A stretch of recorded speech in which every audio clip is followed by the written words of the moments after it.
Friends, did you know that over 60% of your first-time clients are never coming back to your business again? They are going to your competition. That is so painful, and it doesn't have to be that way. That's where Maya comes in.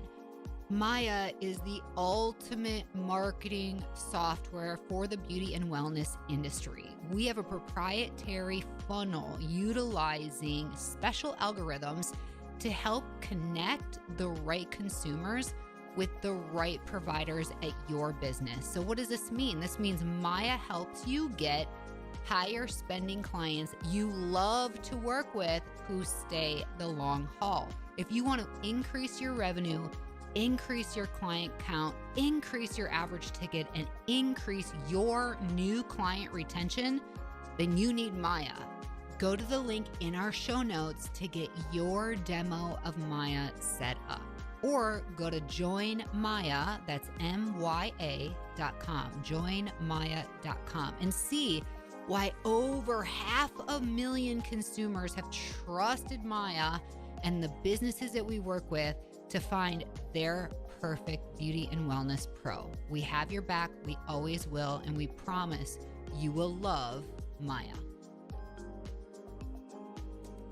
Thank you for joining me, and Happy New Year! I'm so excited to be with you. We are kicking off this year really focused on outcomes. That is why today we're talking about teaching your team to build their ticket. Yeah. We all know there's just a few ways to increase the revenue of your company, and one of those ways is to increase the amount spent at every visit. And that is why I've brought first time guest, but industry incredible influencer on Instagram and nail salon owner. Wait till you follow Tahra Clarke. I have her here today. I've gotten to know her really well behind the scenes. And I said to her, holy crap, I can't believe I haven't had you on the podcast. Like, we need to do this. You need to be the first one to kick us off into a new year because you are exceptionally brilliant at this. This is one of your superpowers. Wait till you hear all about Tahra, who owns this incredible nail salon in Atlanta, Georgia. So without further ado, help me welcome Tahra Clarke. Welcome to Beyond the Technique. Hi, everyone.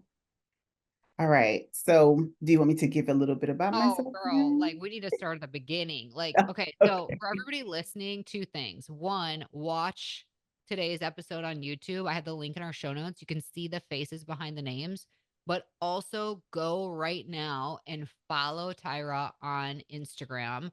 She has over 50,000 followers. And when you see her artistry, it is a whole other level. I mean, people bring her to all these events to teach how to do incredible nails, but her superpower goes beyond just how great she is at nails. It's all about how she built her ticket to make, six figures. Like, so if you want your nail techs to actually thrive Mhm. financially, this is the woman to listen to. So, Tahra, tell us from the very beginning, how did you decide to get into the beauty industry?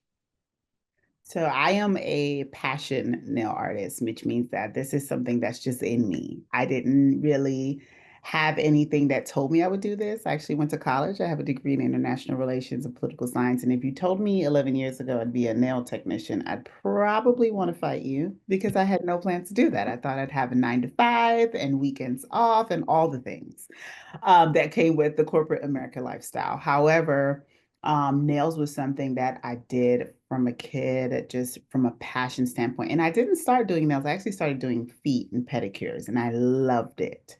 Um, Feet are still my first love. I still love giving a great pedicure. I think it's something that for nail professionals out there, if they find that they have a niche in the industry in feet and pedicures, it's something that you can do and still earn a really great living. However, I also started to teach myself, different things about nails. I am also self-taught at first before going to school to get my license. And so I really kind of always mastered each step of the way, each area of nails and nail technology, even before going to school. So it was something that was just deeply, deeply passionate about.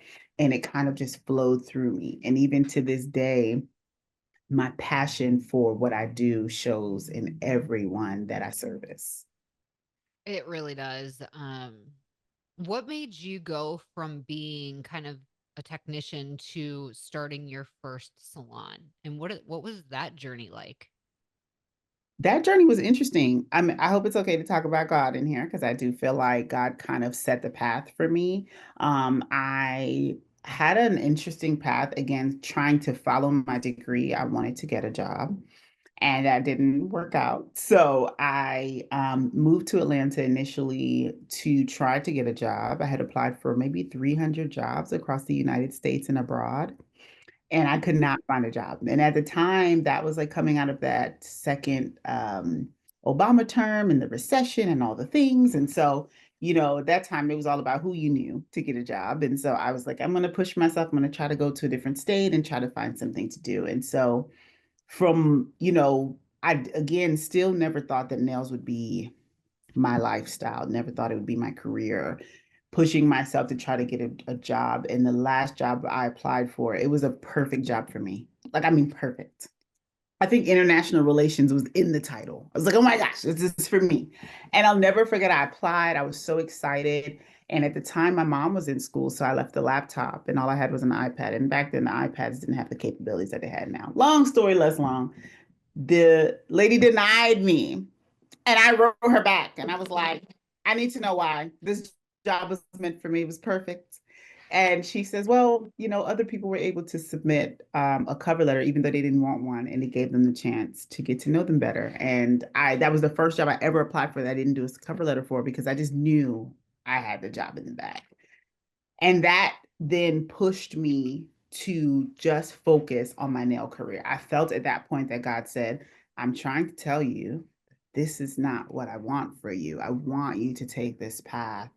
And so I moved to Georgia, no friends, no family, just truly on just believing in myself and trying to try something new. And I built my clientele from zero. And so that was the first step into the journey of becoming a business owner. I tried the path of working with other business owners, working with salon owners, and it just never worked out. And so I always was pushed into having my own space, always pushed into owning my own. And so when I opened my first business in Delaware, it was from traveling back and forth per month. I've always had longevity with my nails. So my clients only went my nails always lasted 4 to 4 plus weeks, 4 to 6 weeks always. So I had a small clientele in Delaware that when I first left was like, no, you have to keep coming back. And so I was doing nails in my mom's basement. And then I had built my clientele in Georgia. It took me a year to get a really nice clientele going. And then life happened and it pushed me back to Delaware and I opened up my first salon there. 1,700 square foot building, 8 stations. It was a great start to being a business owner and, learning some of those tips and tricks to really kind of managing and running a nail salon business. And then recently, in the last 3 years, I moved back to Georgia and now own Artistry Salon Studio here in ATL. Wow, I couldn't think of a more clear answer like you said from God. Like when we know like the right doors are going to open, the wrong doors aren't, and it was like you said just clear as day. So I applaud your courage to pivot in Yeah, something that seems for some it might seem like a setback, but really this was to propel you into really who you were meant to be and what you were called to. So now that you have your nail salon, one of the things that you've become brilliant at is building your ticket. So really, okay, let me just bring this up because it is a huge challenge for salon and spa owners because hmm it is ingrained in us and our kind of artists that what the client has on the books is what they're going to get, period. Because when we're cool if something takes less time, why is that? I don't know. We're not cool if it takes more time, right? Like so we get like stressed out if we're like, "Oh my gosh, I want to do that, but we don't have time today." It's like, how do we right. overcome this mindset so that we can really optimize the amount of money that we could, like our earning potential? Well, I think there are a few points there, and I think especially for us in the beauty industry, a lot of times we get really bogged down in what we're doing, and sometimes it becomes mundane because most of us in the beauty industry work from passion, right? So we're just kind of, and when we get busy and when things become just a routine, we forget that we have skills and things that we want to really tighten up on. And so I find that it can become very rigid sometimes. I know for me, I have a very strict schedule. I have 2 hour slot for certain things, an hour and a half slot for certain things, an hour for certain things, and I try not to go in and out of that. But I do find that in our industry, what makes it so wonderful because we're passionate is that we can create so many different aspects to a service with our clients. So I think it's one of those things where you can really shift just a little bit to get even more value with each client. And I think that's important when you're deciding how you're going to build your ticket. So, speaking from a nail perspective, one of the biggest things and the most important things is bringing creativity to your clients in the nail field. So, for us, what kind of sets my a few things sets my business apart from your average nail salon. We are by appointment. That's number one. We do operate a website and a business. Most your traditional nail salons still don't have websites, right? You can't go on there and book an appointment. You can't really call to talk to someone. It's just, hey, do you have time for me or not? That's really it. So it's one of those situations where you really want to be able to find a situation where we care about your time, we're planning for your arrival, for your appointment, and that's huge. The second thing that sets us apart is the longevity of our nails. We're really big on not just the aesthetic side of the nails, but the health of the nails. So we're making sure that our clients have healthy nail care and that their nails last. So we only see our clients once a month. Our options to rebook are 4 weeks from now or 5 weeks from now. So it's not that quick in and out every 2 weeks thing, or it's not that time frame where it's like, I got to get you in and out in 20 minutes because 5 people are waiting in the waiting area. It's not that situation either. And then the last thing is being able to bring creativity to our clients by giving them nail art and building our ticket with nail art. So if we're having a service and here we are a luxury nail salon studio. So most of our services start at $85 and up. And with our proteges, you can get a service with them for 65 and up, but it's still going to be, a higher price point than your average space. And so when we book you, we encourage our clients to get art and then we give them the opportunity to show us something that they like. And then we can put that on the nails for them. One of the things that we found is a lot of times clients are being introduced to nail art and being introduced to art and different things that they can do with their nails. So they don't really know, they're just excited with the outcome. So for, professionals that are in the field that bring back your question to kind of coming out of that and adding time for things like that, just remembering that you're bringing something really new and fun for your client that they're really excited to pay for.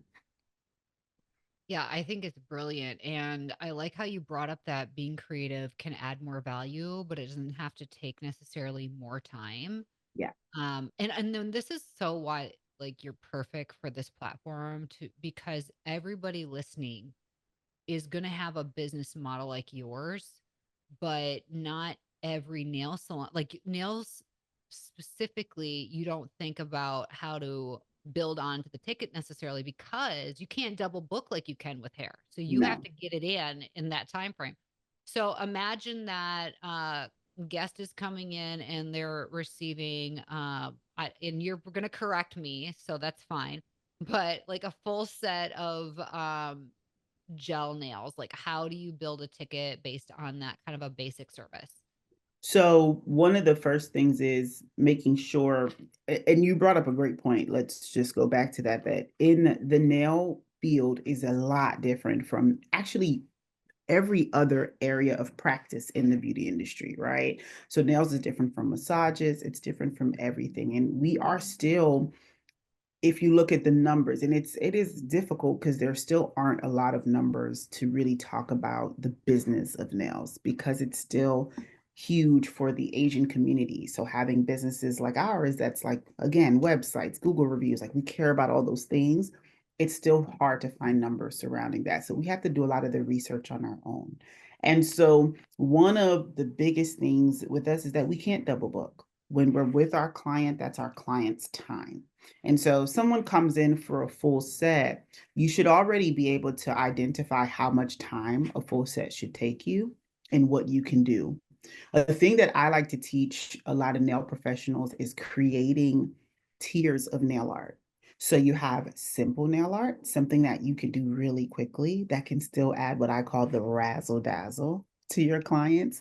And then you go from like a medium and then you go up to like something that's more intricate.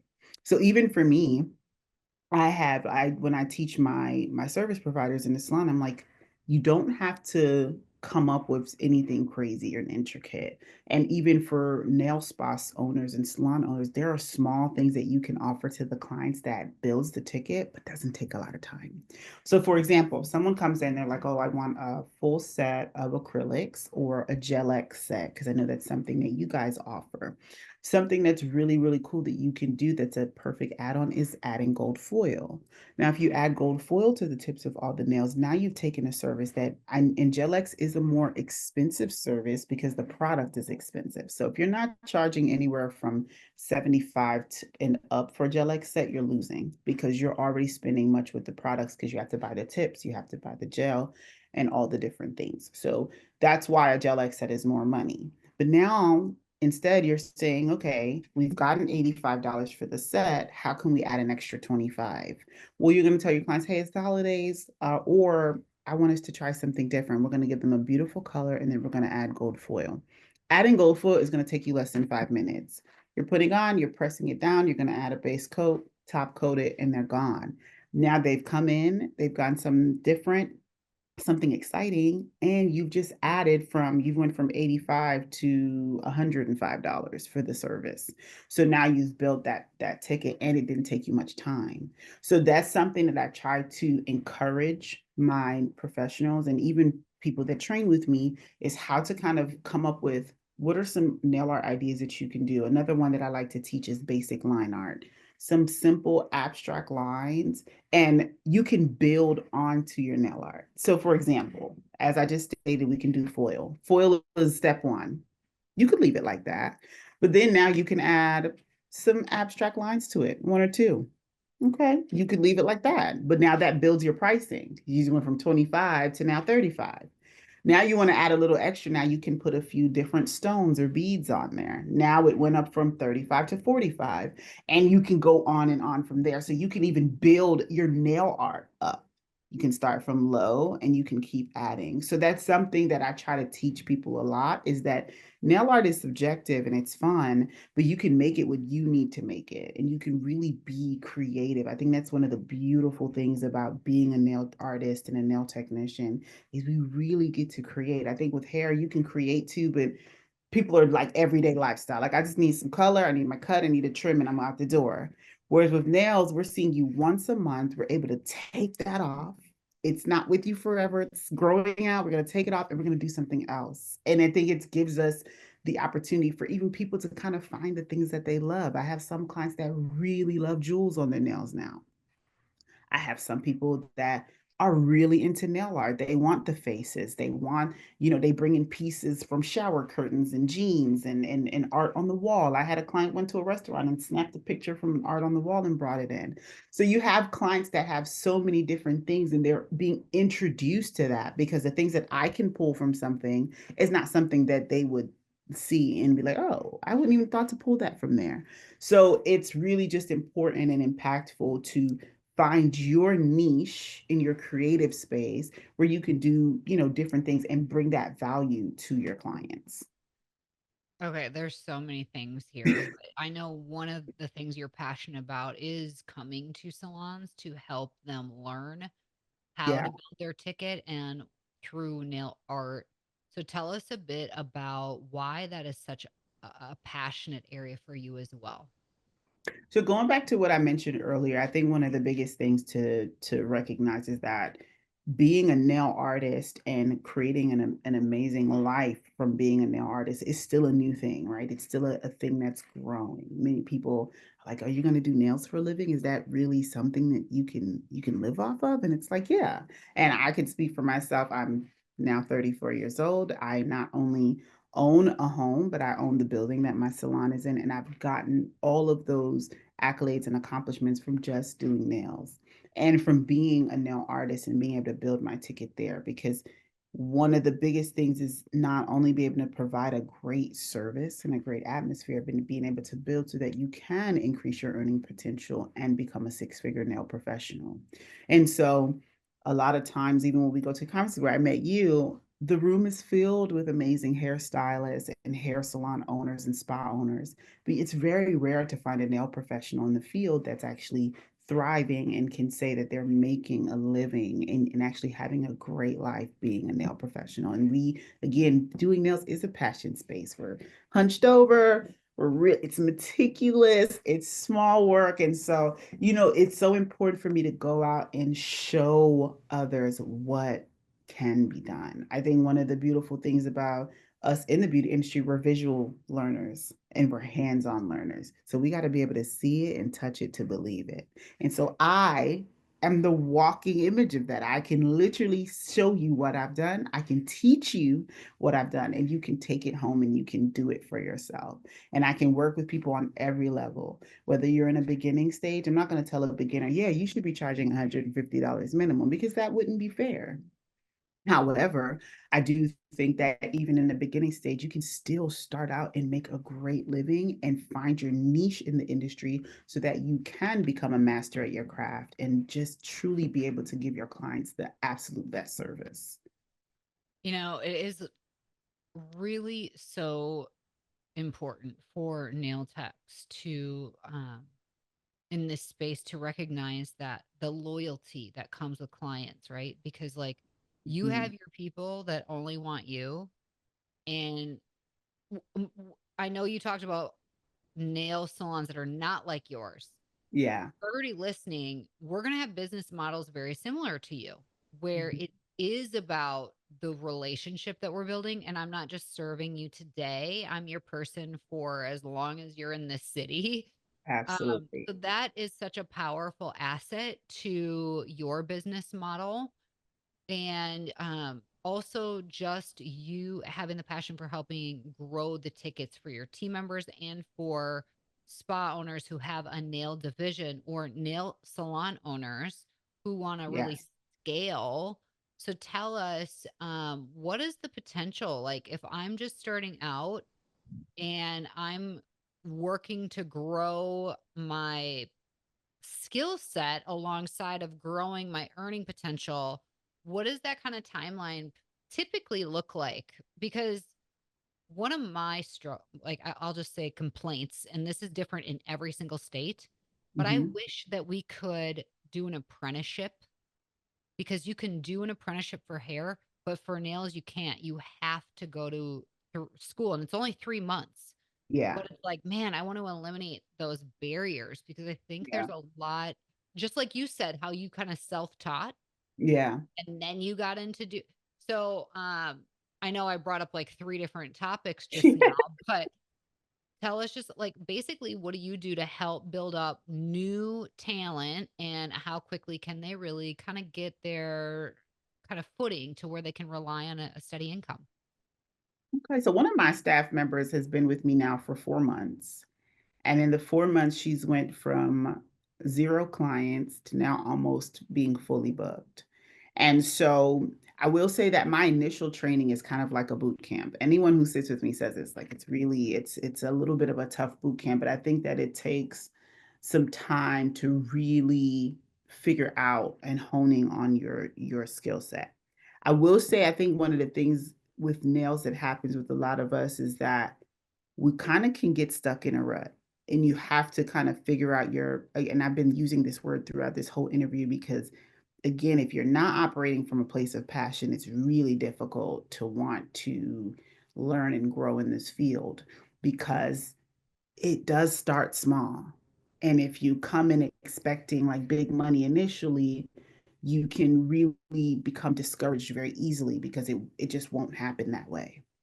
And so I found that that training within a few months, now my initial training with someone that would come in to work for me is about 30 to 45 days, right? So we do the whole training. You come in, you're paid by the hour for your time, all the things. We come in on days off where I can give you that one-on-one experience with clients. So I actually bring clients in as models and we charge them a model price. We don't do anything for free, but we still get them to come in. They understand we have them do surveys for us after each service that they get from the technician. So then not only are they getting that critical feedback from me, but they're getting the critical feedback from the client themselves.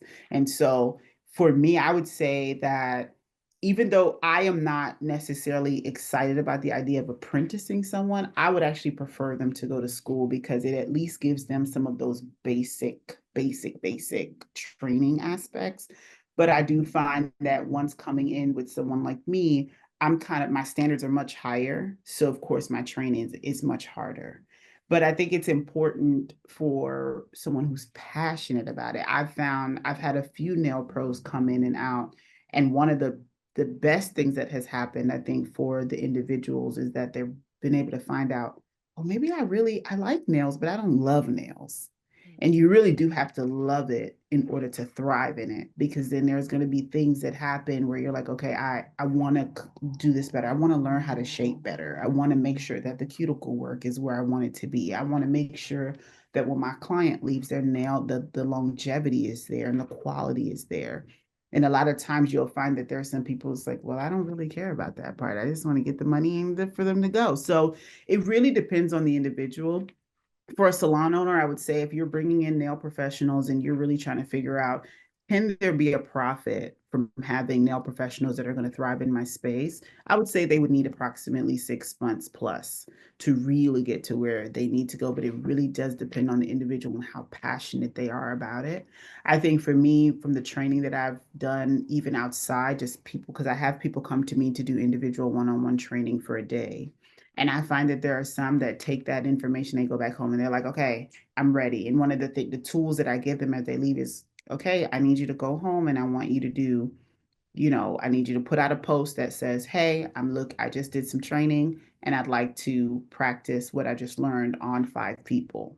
And you book those 5 people and you put that knowledge to use as soon as you get it.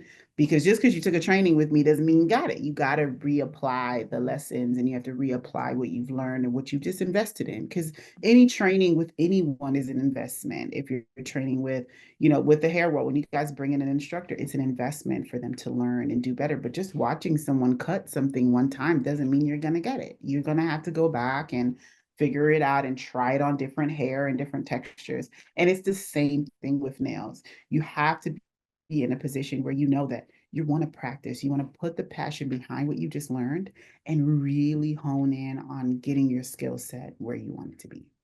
That's awesome. And for those of you listening that have nails as part of your salon and spa, or if you are a nail salon, or you know somebody who has a nail salon, you can bring Tyra to you as well. And I want Mhm. you to go to her Instagram after you follow her. I want you to DM her and begin that conversation, because that can be a half day or full day training opportunity. And she is incredible. And I promise that you will be making a great decision. Tyra, I'm curious for you as now we're in officially 2025. What are your main objectives for yourself and for your business this year? This year, I think the biggest thing is just building systems. I think having a business is a beautiful thing, but it can be a hard thing. And when you're trying to manage and juggle it all on your own, it can become very overwhelming. I think this year it's really big in creating those systems to be able to promote even more growth in my business so that I can start to develop even more nail professionals and bring more people in that are passionate about what they're doing so that they can now build and grow their clientele and really be able to continue to thrive in this industry. That is a huge goal for me this year. I think even as I think about the opportunity to teach other nail professionals and help salon owners to build up their technicians, whether they have technicians in a salon and spa situation, or if it's just a nail salon that they're trying to get their technicians to grow and build their ticket. I think it's important even to really see a goal for myself to be able to really pour into others and show them what can be done, right? How they can be successful working in a space that allows them the opportunity to grow and thrive as nail artists and licensed nail professionals. I think it's a beautiful thing to work from a place of passion. And I think it's a true blessing to be able to wake up every day and do what you love. Oh, that was beautiful. I loved everything about it. Thank you so much. Well, before we're officially done, do you have any final words of encouragement for owners listening today? For owners listening, I want to remind you that it's going to be okay. We're going to go through ebbs and flows of everything that we're doing. And I think that every year brings us some new lessons, some new blessings, and some new hardships that we have to work through. But I think that, for the owners listening and for those who are looking to really expand on parts of their businesses that they think are lacking, I think this is the year to really push forward and find new and innovative ways to grow and just to keep trying. I think this year was a hard year for many business owners. 2024 was a hard year for many business owners. And I think this year, 2025, is going to be the year for us to really push forth and just to try everything, not get, bogged down by the responsibilities and the things that may be happening, but truly open up our hearts and our minds to new opportunities and just giving it our absolute best. I love it. And you're amazing. And I am so thankful that you joined me today. Thank you so Thank you so much much for for sharing. having me. Yeah, my pleasure. And thank you all for joining us here week after week. If you appreciate Beyond the Technique, please take a moment to leave us a positive review wherever you're listening so that more people like yourself will discover Beyond the Technique, where we are here to change the way that you are supported in your business. Until next time, have an awesome day and stay strong.